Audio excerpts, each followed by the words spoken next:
Ha? Buti maaga kayo ngayon. Alas 4, sir. Hanggang alas 4. Ano pangalan mo, kuya? Genre. Janre. Ayun. Sa wakas, na ano din kita. Na kita din kita. Na-meet din kita. Kasi last time wala ka dito. Noong nakala wala ka dito. Buti ngayon medyo maaga-aga ang uwi mo. Naabutan mo ako. Kumusta naman? Ngayon, sir. Ha? Okay lang. Aba, naghahanap ng bunso yung gat. Oh, ang sweet naman. Binigyan ni Papa ng 2 sachet na maliliit na gatas. Naghahanap ang bunso. Walang iba, hindi pa nakaupo si Papa, pero hinanapan na niya ng gatas. Oh, di ba? Oh, may dala-dala ang Papa niya ng 2 sachet na maliliit na gatas, mga kabayan, dahil alam pala niya hahanapin ang kanyang bunso. Iiyak yan, sir, pag walang gatas. Talagang tuwing uwi nyo ay may dala-dala ko yung ganyan. Opo, sir. Wow. Dapat araw-araw may dala. Oh, imagine mga kabayan, no? Iiyak. Hinahanapan kayo. Naghahanap, sir. Hindi pa kayo nakakaupo, sinasalubong ka agad, hinahanap ka agad yung gatas niya. Opo, sir, hindi ka pa makababa. Hinahanap na. Yan ang pasalubong niya. O buti, no? Naabutan natin tamang-tama, mga kabayan, di ba? Tamang-tama ang sinabi ni Ate Jemma na maaga sila magagayak kanilang pagkain, no? Dahil pagdating ng mister niya, siyempre pagod sa trabaho. And then, minsan may merienda, minsan wala. O siyempre, para makatipid-tipid, wag mo lang magmerienda doon sa trabaho, antayin na lang, makarating ng bahay, no, kanin na lang. Kaya pala nagsaing or nagayak ng maaga si Ate Jemma dahil nakahanda para pagdating ng mister ay kakain na galing sa trabaho na pagod. Yan ang yan ang pamilya na nagtutulungan po, mga kabayan, no, na nagtutulungan. Pero kuya, bukas pwede ba na wag muna kayong pumasok? Kung okay lang sa inyo, ha? Hindi naman kayo ma-fire out kung hindi kayo papasok bukas. Hindi naman po, madam. Nagpaalam kayo? Nagpaalam ko kanina, madam. Wow, very good. So, bukas, wag muna kayo, mag-day off muna kayo. Alam ko na wala kayong pahinga sa trabaho nyo. Araw-araw talaga ginagawa. Kahit linggo, pumapasok pa ako, nangangailangan eh. Kaya nga, alam ko yun, kuya. Kaya Pag may pasukan na, wala na. Kulang-kulang pa. talagang sagad-sagad pag may pasukan na. Kasi balita ko, 4 na anak mo ang sabay-sabay mag-aral. Malaki-laking yun, obligasyon. Ibig kong sabihin talagang kung linggo ngayon, kahit linggo ginagawa yun, nagtatrabaho pa rin kayo, ay talagang ngayon sagad-sagad pa kayo lalo kapag nag-aaral ang mga anak mo lahat sabay-sabay. At yung masakit yung katawan ko, pinilit ko lang para may baon sila pag Lunes na, pag pasukan na. Pero alalay lang din, kuya, ha? Alam ko na ang isip mo ay puro trabaho dahil para sa pangangailangan ng mga anak mo. Pero huwag mo rin masyadong abusuhin yung katawan mo kasi kawawa ang mga bata pag ikaw naman din ay bumigay, pag nagkasakit ka. Bigyan mo rin ng isang araw ang katawan mo na magpahinga ka na hindi masagad, di ba? Kasi walang ibang inasahan mga bata eh. Ikaw lang na nagtatrabaho. So kawawa, kapag napundi ang katawan mo, nagkasakit ka, kawawa naman. Kawawa ka, plus kawawa yung mga anak mo na wala silang makain. O kumusta naman po ang pagtatrabaho natin, kuya? Kasi sabi nga ni Ate Jemma ay talagang wala. Grabe daw ang mo. Hala, sige, trabaho. Pero po, madam, mahirap din kontrata din ng boss namin eh. Pag wala din. Pag meron, meron din. paano pag natapos? Oh, yes, pag natapos. Diretso na ngayon, trabaho. Diretso na ngayon, 4 na bulan na. Pero Wow. Nakarang eleksyon, wala kaming trabaho, 3 buwan na. Kahit piso, wala kaming tira.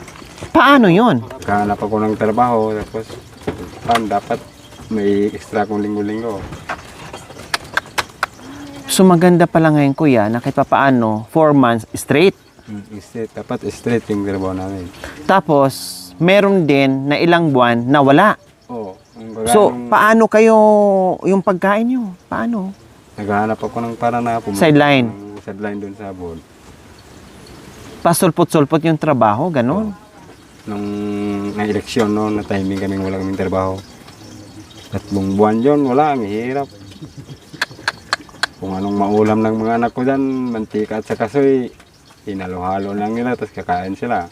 Believe ako sa mga anak mo, kuya. Napakaganda ang pagpapalaki sa kanila. No? Hindi ko nakitaan na nagrereklamo sila. Hindi sila mareklamong mga bata.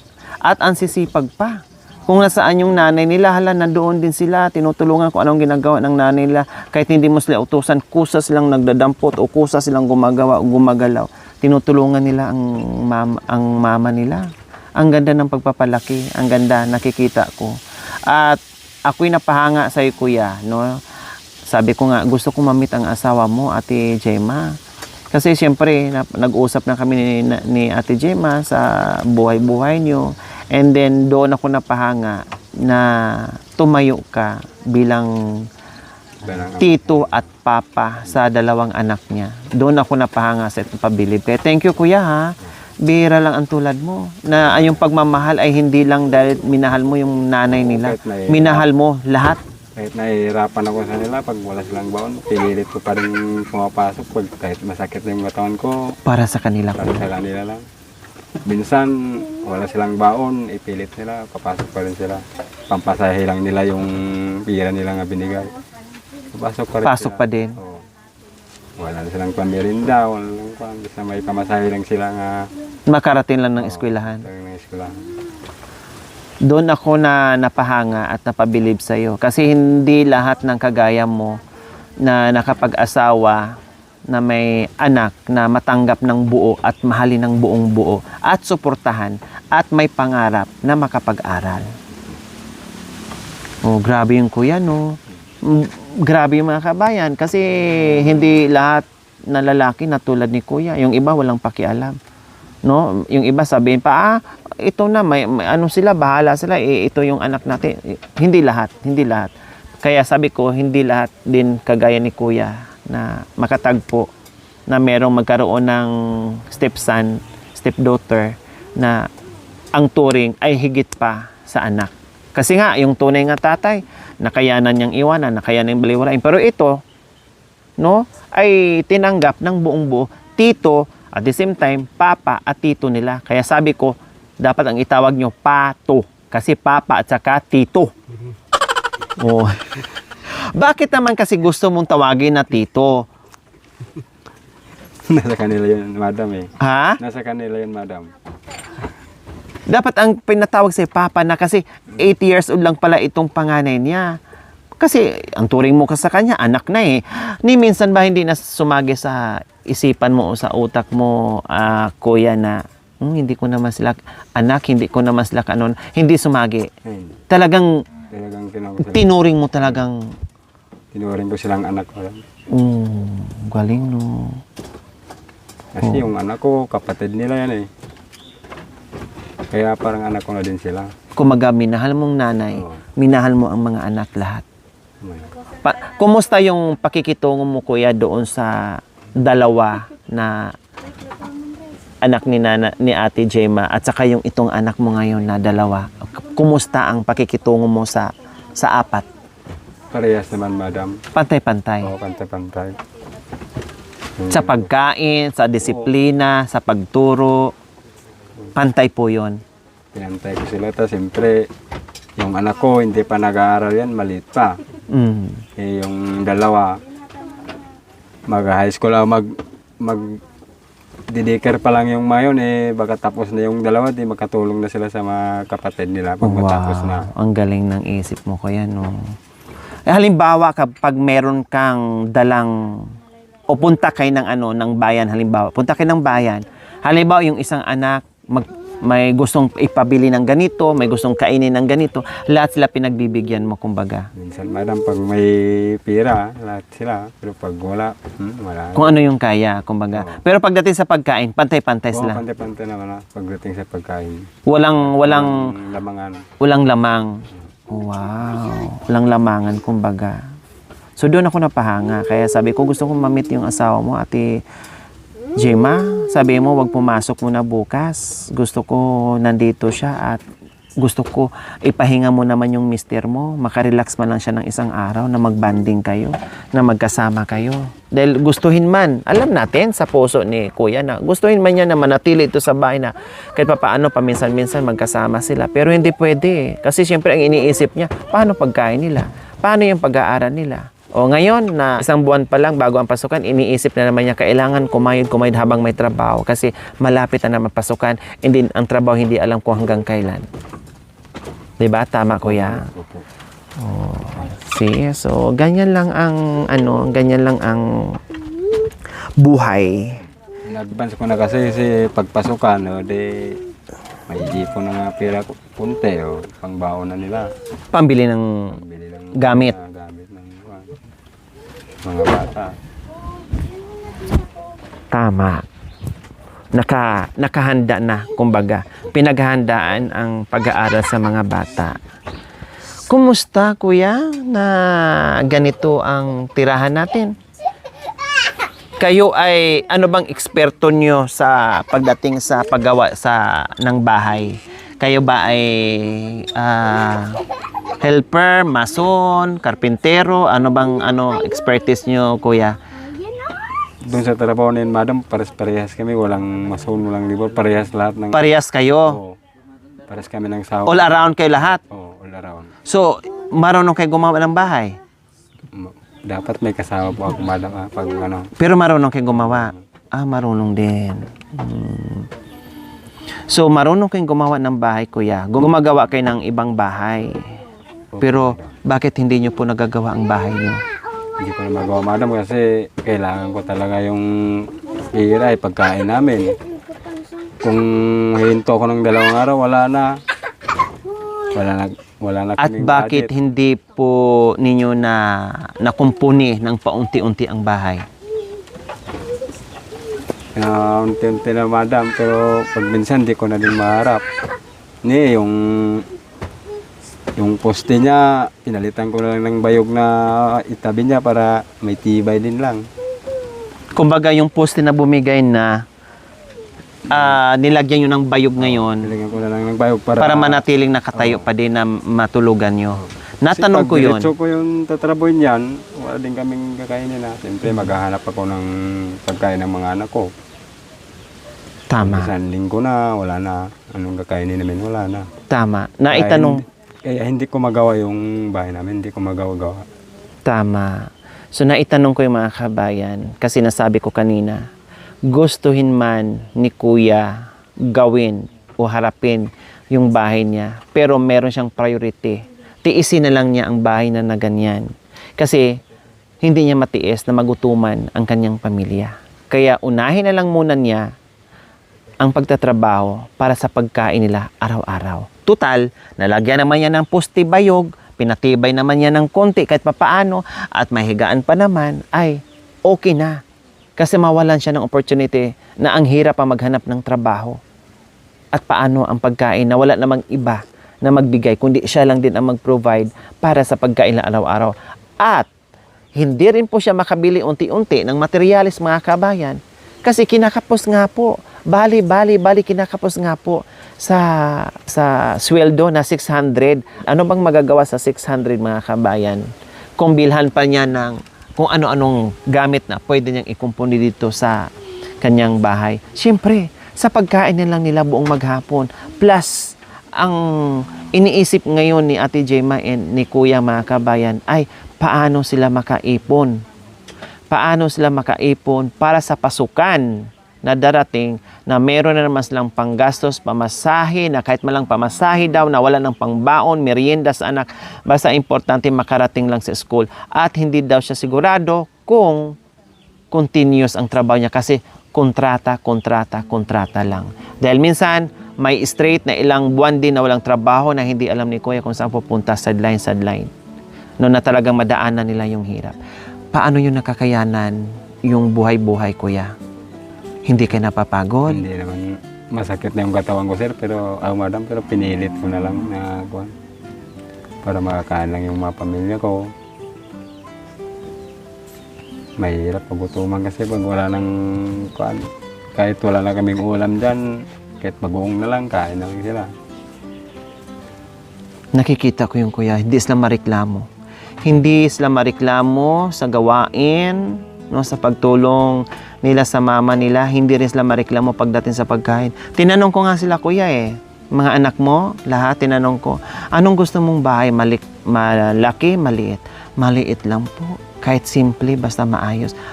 Lahat, mula sa panganay hanggang sa bunso, walang napakasimpleng sagot, napakasimpleng kahilingan. Kahit maliit lang po, na hindi ganyan. Kahit maliit lang daw, kahit maliit lang daw. No? Talagang, alam mo, yung mga batang lumaki na pinalaki ng maganda, no? Maayos at yung marunong makontento. No, yan ang nakikita ko ngayon sa pamilyang ito, kuya. Kaya salamat dahil umuwi ka ng maaga at nagkita tayo, nag-usap tayo at nakilala ko yung kanilang tatay na pilit itinayo, no, pilit kumayod. Sabi mo nga, kahit masama na ang pakiramdam mo, kahit may sakit, pero pumapasok pa din alang-alang sa mga bata. So, tiis lang. Siguro naman, kuya, yung mga sakripisyo nyo sa pamilya mo, no, hindi habang buhay na hanggang doon na lang yung pamumuhay natin. Para bang gulong, na ang gulong ng truck, akyat baba, gulong, akyat baba, minsan nasa itaas, minsan nasa ibabaw. So, ganun ang buhay. Kaya, lahat siguro ng mga sakripisyo mo, siguro may mga kasagutan din yan. May ginhawa ding darating. No? Kayo ay madasalin po ba kayo, kuya? Kayo ay nagdadasal parati? Pagkuhan. Kasi linggo, ganun. Pupunta ni yung asawa ko sa simbahan. Nagsisimba kayo? Very good. Ano po ang pinagdadasal niyo, kuya? Madalas na lagi niyong inihiling o dinadasal? Tapos na dumawati pangkuhan, madam, yung maganda yung katawan ngayon. Number 1 yan, tama. Dapat diretso yung trabaho ng asawa ko, gano'n, yung kuhan. Yung kinuhan niya. Yung kuhan, may parating naman na hindi kami nagugutuman, no? Yung kuhan, sisimba sa minsan.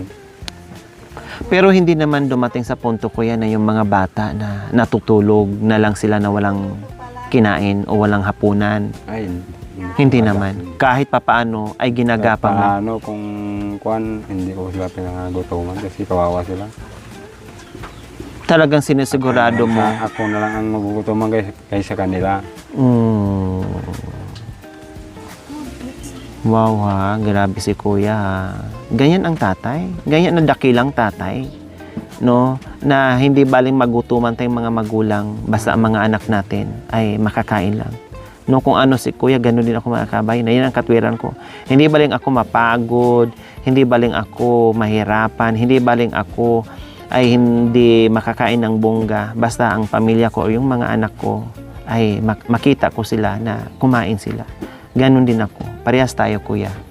No, gagawin ang lahat na kahit may iniinda, may sakit, may naramdaman, trabaho pa din. Di ba, kuya? Pumalas. Ayan. So, kumusta naman yung pagkikita natin? Masaya ka ba na naabutan mo ako o nagsisisi ka? Masaya, madam, ha? Ha? Salamat na pumunta kayo dito. Kasi sabi ko kanina, nakita ko si kuya parang naka-smile kasi excited siya na makita niya ang asawa niya. Eh, biglang lumustot ako dito sa likuran ng bahay niya. Biglang nakasimangot. Sabi, may bisita? Sino kaya ito? No? Hindi kayo nagsisi na nandito ako kayo, nadadatnan niyo ako? Kasi kung sabihin niyo po na ay uwi na kami. Hindi po, madam. Marami pong salamat sa inyo, ha? Nga pumunta kayo dito. Na nagkita tayo. Kasi yun din yung gusto ko, na makita talaga kita ng harap-harapan, na makausap kita.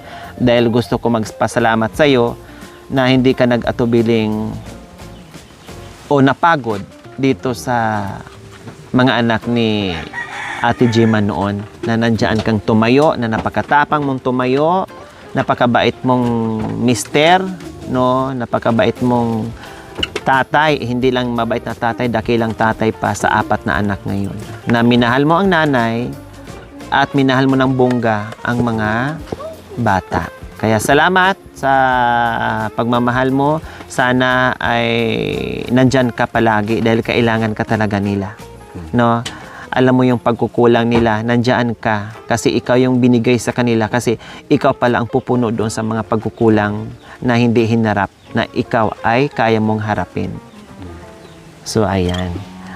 Ate Jema, dito ka muna Hindi naman masaya yung lakay mo na nandito ako. Pagod yan, ma'am. Sabi niya, bakit hindi pa kayo umuwi? Natutuwa ako sa bunso mo. Hindi pa na ano yung papa niya, talagang pagatas. Akala ko anong dinukot ng papa niya sa bulsa niya. Yung pala yung maliliit na sachet, hinahanap niya. Yung pala, yun talaga ang hinahanap ng papa niya tuwing darating. Opo, ma'am. Yung gatas. Anong ginagawa niya? Inumin niya sa gabi? Kinakain niya, ma'am. Pinapapak niya. Oh.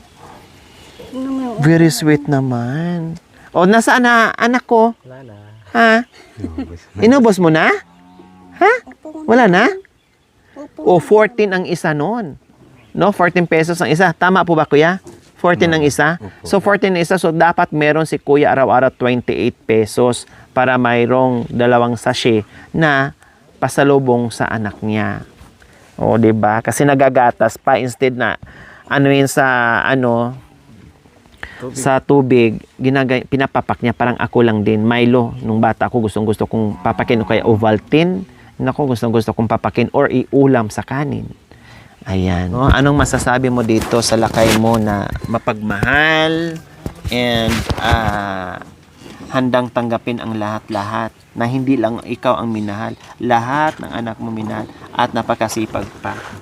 Nagsasabi ka na ba minsan sa lakay mo na I love you? Minsan, nagsasabi ka na rin ba minsan I love you? Minsan, or magpasalamat ka, salamat pa kasi kahit anong hirap pero hindi ko nakitaan na nagreklamo ka. Nandyan ka pa rin tumayo para sa amin. Nasabi mo na ba ganyan minsan sa asawa mo? Matagal na, ma'am. Nasasabi mo minsan? Opo, ma'am. Nag-I love you ka din. Opo, Kasi ma'am. yung iba, manhid. No, hindi nila sinasabi, hindi sila nagpapasalamat. Kasi, natanong ko yon kasi lalo silang sipagin ang mga mister. Kasi madalas, ay sila yung nagtatrabaho, sila yung nagpapagod sa pamilya. Di ba? Opo, ma'am. Sila yung madalas nag-iisip kung paano yung buhay-buhay na hindi magutuman yung naiiwan yung mag-iina. So, siyempre, pangpalubag loob or pangpawi doon sa pagod nila na masabihan mo lang paminsan-minsan, I love you pa, I love you pa, o mag-ingat ka pa, o salamat ha, na hindi kami nagutuman kasi ginaganyan mo siya. Opo, O ma'am. sa iba kasi hindi ginagawa, o di ba? O, kaya pala si kuya walang kapaguran o hindi napapagod kasi naramdaman niya at pinapasalamatan siya, no? Lalo siyang nagiging tumibay ang loob dahil sa mga din sa appreciation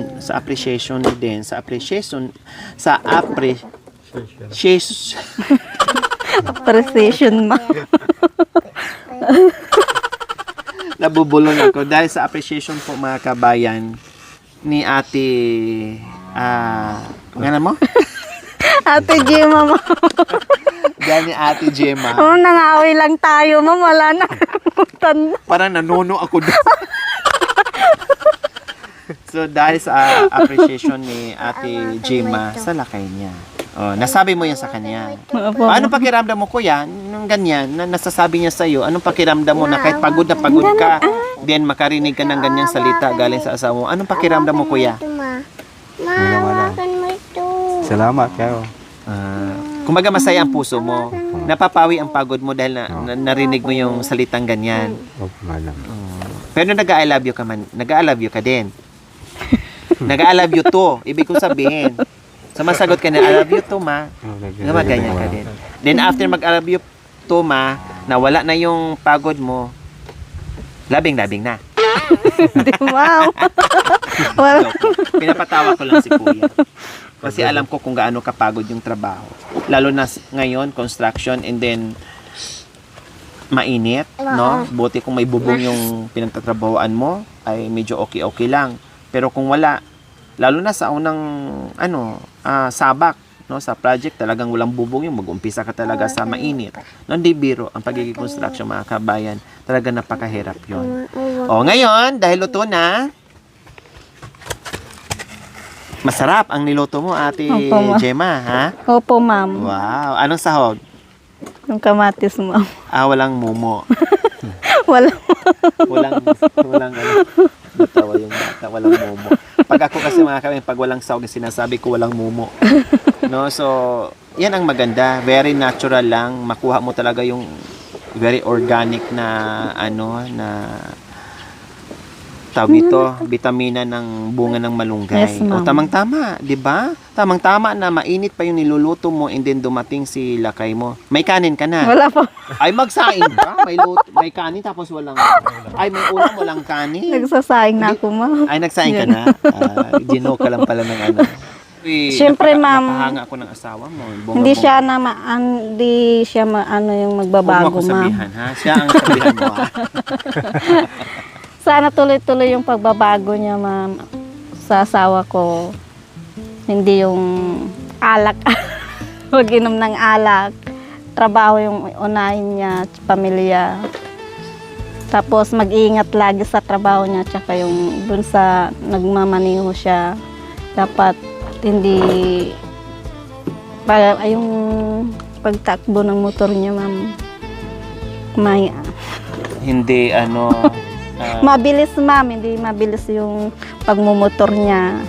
Sana iwas sa disgrasya. Love you pa. Wow! Pangpawiin ang pagod sa mga asawa.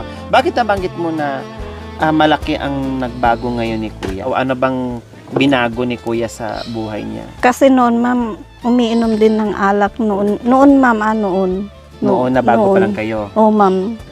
Alak yung inuuna. Nung nagkaanak na kayo, Yun na, ma'am, nagbago Pero- na siya, ma'am. mayroon kasing tao na talagang umiinom. Opo, ma'am. Umiinom sila, pero at the same time, nagtatrabaho sila para sa pamilya nila. Meron ding ibang nagiinom na may pamilya na talagang alak na lang, na nauubos doon. Pero yung iba, na kahit nagiinom sila, nagbabawas lang sila. Minsan nga, kahit sa bahay, nagiinom sila. Hindi sila nagbabarkada. Pero, hindi na pinapagutuman yung pamilya nila. So, si Kuya, ang pangalan mo? Janre, ma'am. Si Kuya Jandre ay hindi naman gano'n na talagang puro lang siya alak, hindi na pagutuman yung pamilya niya, hindi naman siya Hindi gano'n. naman, ma'am. Umiinom lang. Opo, ma'am. So worried ka lang, wag pa nang inom, baka kasi mamaya malayo sa trabaho, nagda-drive, baka madisgrasya. Opo, ma'am. Concern lang. Opo, ma'am. So ano naman ang sagot mo Kuya doon sa sinabi niya? Ang paano? Kasi ang laki daw ng pinagbago mo. Wow, doon pa lang sa sinabi niya, ang laki daw ng kasi- pinagbago mo. Nagbago ko noon kasi yung mga, nakita ko yung mga anak ko nga ganyan. Halos na wala silang kinakain. Yun, yung bibili ko ng alak, bili ko ng pagkain sa kanila. Ayun, very good. So, na-realize nyo po. Na-realize nyo. Yung ibili ko ng alak, ibili ko ng ulam nila o tinapay, di nabusog pa sila. Oh, di ba? Oh, di ba? Ang aga ni Kuya na-realize yun. Kasi bata pa. Ilang taon ka lang, Kuya Janre? 32 lang po. Oo, ang bata pa. At least siya, na-realize niya na hindi siya nagkasakit dahil sa alak. Kasi yung iba, bago ma-realize na mga kabayan, nagkasakit na sila ng bongga. No?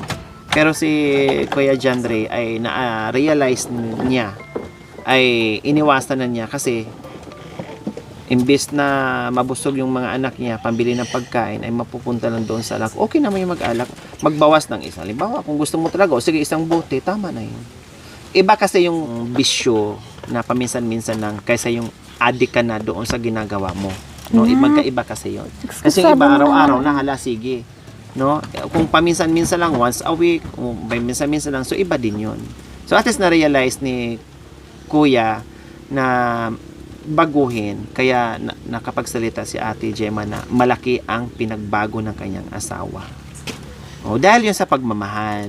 Pagmamahal sa iyo at pagmamahal ng kanyang mga anak. Yes, ma'am. Pagmamahal nyo. Kasi kung hindi niya inisip, kung wala siyang pagmamahal sa inyo, hindi niya susundin yung advice mo o baliwalain niya yun. Kasi wala siyang pakialam.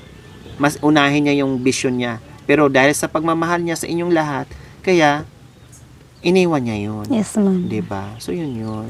O ngayon, wala ka ng wala ka ng problema kay Kuya John Ray? Wala naman. Wow, very good.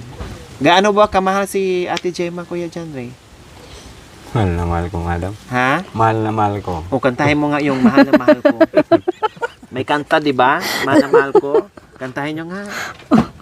Dahil mahal. Walang gas. Mahal na Walang gas. mahal kita.